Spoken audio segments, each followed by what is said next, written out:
Ay, magandang gabi po, ma'am. Baka gusto niyo pong bumili ng saging, ma'am, oh. Fresh pa, ma'am. Uy, gabi naman ang ha. Hindi pa ubos yung mga paninda mo? Oo, ma'am, eh. Ay, halika, pumasok ka na lang muna sa bahay namin. Bibiliin ko yung lahat. Ha? Totoo pa, ma'am? Maraming salamat po, ma'am.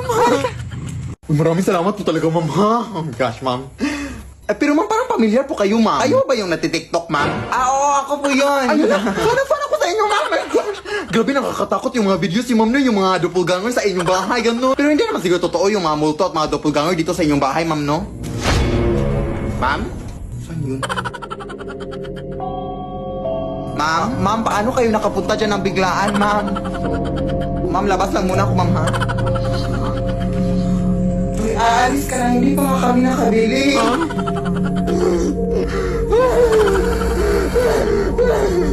Ma'am, maawa kayo, ma'am. O gusto niyo, ma'am, kainin niyo itong lahat ng saging hanggang mas kayo, ma'am.